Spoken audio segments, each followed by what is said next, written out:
This is Democracy Watch. Okay, Mark, I cannot tell you how many requests I got for this video in particular with you. By now you've all heard the news that Louisiana will go into the 2024 election with 2 black opportunity congressional districts, but there's a lot of questions about how this kind of shook out. So first of all, is this issue resolved, or is it just dealt with for now and it still kind of remains to be litigated permanently?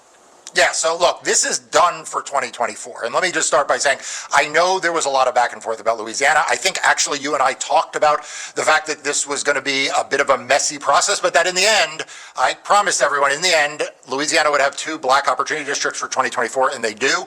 I would love to say that this is now resolved for the rest of the election cycle, but no dice.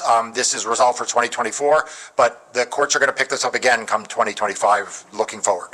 Okay, now the biggest question here, there were 3 liberal justices that dissented from this decision, even though the decision left in place the 2nd Black Opportunity District. Help me explain why and what that means. Yeah, so look, Democracy Docket actually covered this in real time, that this was a 6-3 decision with the 6 conservative justices on our side. My law firm was among the parties that were litigating this case. So the 6 conservatives were on the side of that we wanted, and the 3 liberal justices dissented. Now here's why.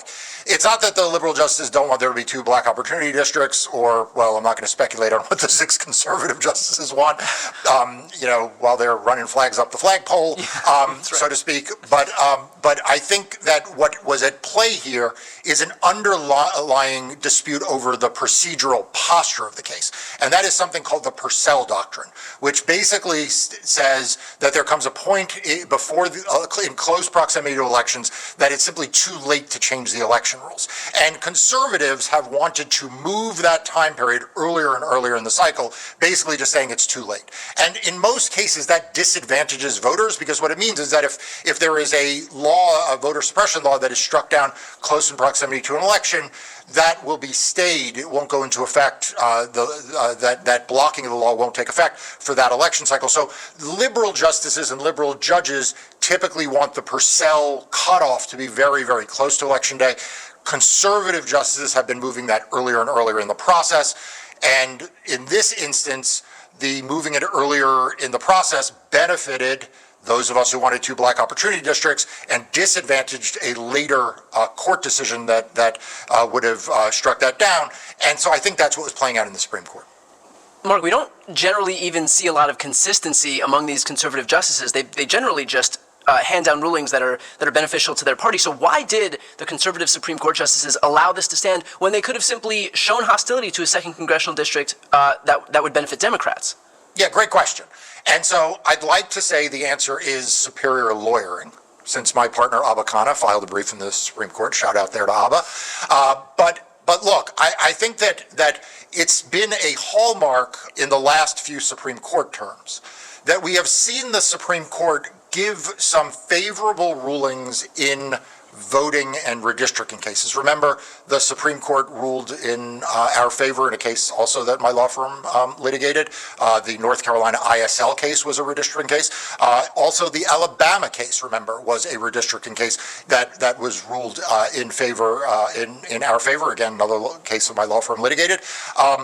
And we've seen those cases sort of in the earlier periods of deciding cases, only to then see when we get to June, a series of very, very bad decisions for democracy, bad decisions for the country. So I'm not saying that it's quite that Machiavellian, but it has been the case that we sometimes see these more reasonable, favorable decisions in April and May, only then to see the Supreme Court really hold its worst decisions for June.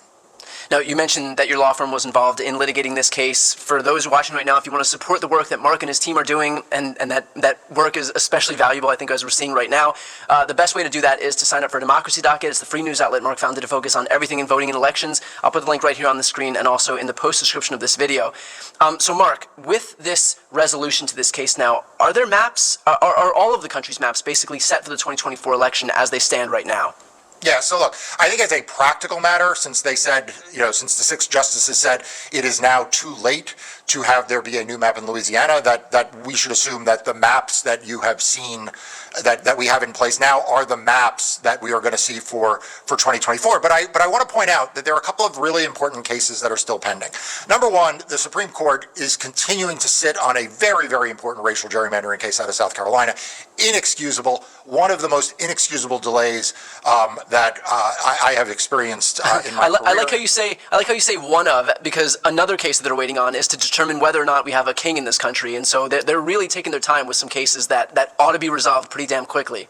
Yeah, so that's right. I mean, look, they have still not resolved the Trump immunity case, which is effectively denying the people of the country a timely trial in the federal court case, regardless of how that case gets resolved. The use of the time of the calendar here has done damage, has done real damage, yeah. For sure. But this South Carolina case, I would actually say, is even more egregious, because this case was teed up for the Supreme Court in the beginning of the fall, at the beginning of their term, and both parties told them they needed a decision by January, and it is now May, and we don't yet have a decision. So I would say that just for pure delay purposes, this case stands by itself. Well, to that point, I mean, you just mentioned South Carolina. What else are we waiting on in terms of unresolved maps thus far? Yeah, so it's funny, we've started asking people for questions at Democracy Docket, so people can go on the site and submit their questions. And one of the questions I've gotten a lot recently is about Texas, right? The Texas maps have been challenged since 2021, since they were passed, and that case in Texas is not moving fast. But Texas is a big state that you and I oftentimes don't talk a lot about because it's moved so slowly. But we're talking about 6 congressional districts that are being challenged. That, as you now look forward to 2026, we gotta all be pushing for Texas to get that case resolved, because it is a big chunk of business for the courts there to handle, where you have both Voting Rights Act challenges and also racial gerrymandering claims. So Texas is a case. If you start to look at 2026 litigation, I'd focus there. Also Florida, big important case in Florida over whether the district, one of the districts there, is constitutional. But we're still, Democracy Docket's still tracking other states like Utah, where there's a case still pending about in the state courts. So redistricting is not going to be over just because we may be past the point of it mattering for 2024. In addition to the Louisiana case, there are a number of others. Georgia, is going up to the 11th Circuit. So lots to track. And of course, I'd argue that it's especially important to stay on top of this stuff after the election, when people stop paying attention, because you're going to have a ton of work to do with regard to all of those states as we head into 2025 and beyond.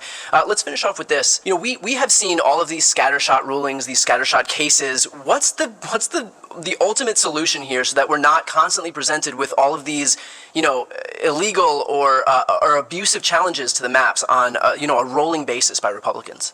Yeah, so look, the solution to this is for Congress to pass the Freedom to Vote Act and the John R. Lewis Voting Rights Advancement Act. The Congress has the authority to decide what the rules are for redistricting and for map drawing, at least for congressional maps. And it is high time that Congress pass that legislation. The problem is that there are no Republican votes for it.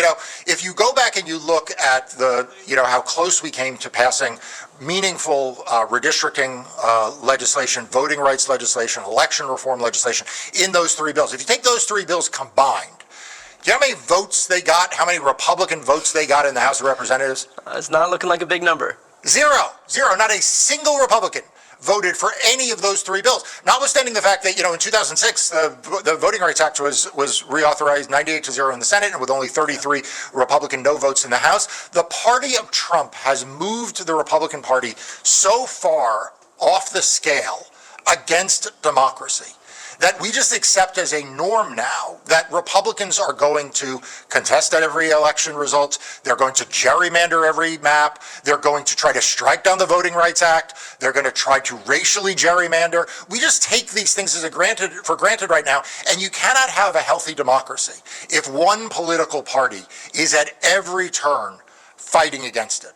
So we need congressional legislation, but we also need the Republican Party to once and for all, reform itself, reject the hate-filled, anti-democratic message that Donald Trump has brought to the Republican Party. That's exactly right. And also, all of this just underscores the importance of the work that you and your team are doing. So for those watching, again, if you're not yet signed up for Democracy Docket and you want to support the work that Mark and his team are doing, please go ahead and sign up. The link is right here on the screen. It's also in the post description of this video. I'm Brian Tyler Cohen. I'm Mark Elias. This is Democracy Watch.